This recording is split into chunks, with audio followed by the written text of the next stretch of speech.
Assalamualaikum warahmatullahi wabarakatuh.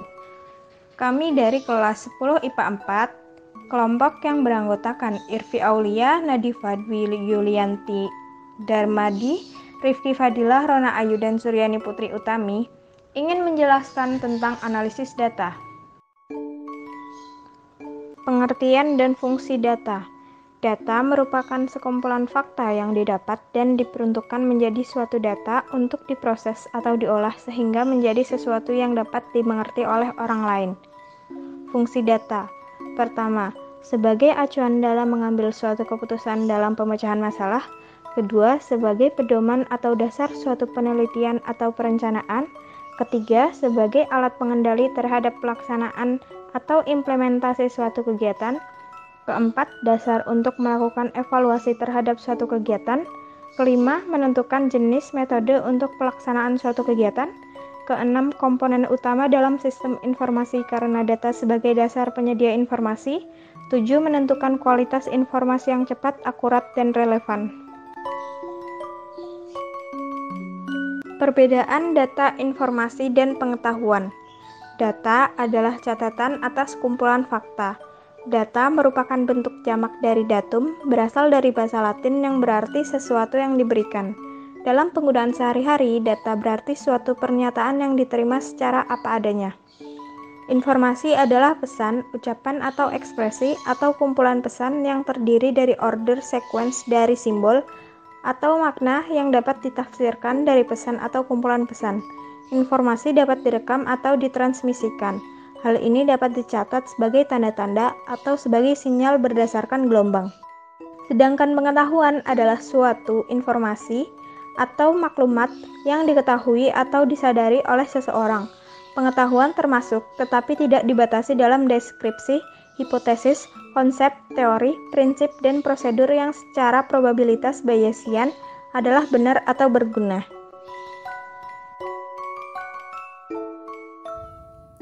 Metode pengumpulan data.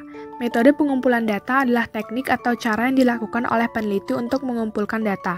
Pengumpulan data dilakukan untuk memperoleh informasi yang dibutuhkan dalam rangka mencapai tujuan penelitian. Beberapa metode pengumpulan data antara lain. Yang pertama ada wawancara. Wawancara adalah teknik pengumpulan data yang dilakukan melalui tatap muka dan tanya jawab langsung antara peneliti dan narasumber. Yang kedua ada observasi.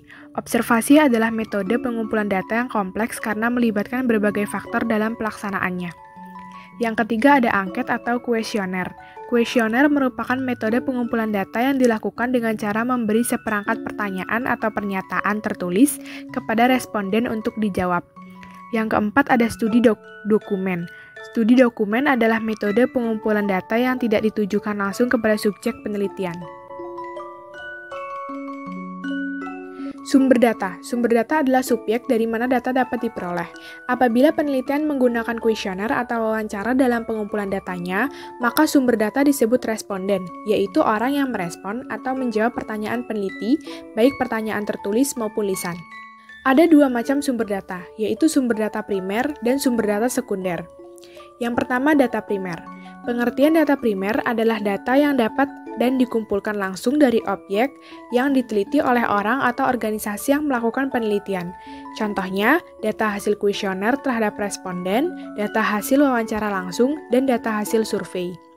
Yang kedua ada data sekunder. Pengertian data sekunder adalah data yang diperoleh dari pihak atau sumber lain yang telah ada. Contohnya, data sensus penduduk oleh BPJS, data penyakit kanker yang dikeluarkan oleh WHO. DIKW, Data Information Knowledge Wisdom.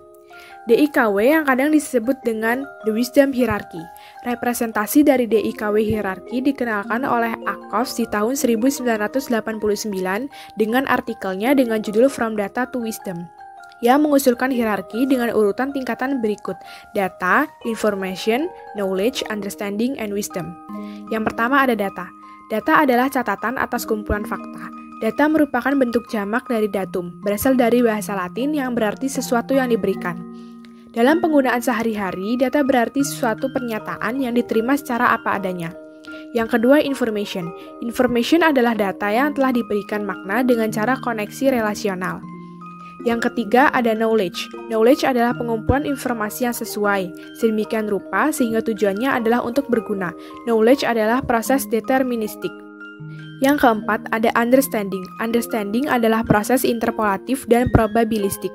Ini kognitif dan analitis. Ini adalah proses di mana dapat mengambil pengetahuan dan mensintesis pengetahuan baru dari pengetahuan yang dipegang sebelumnya.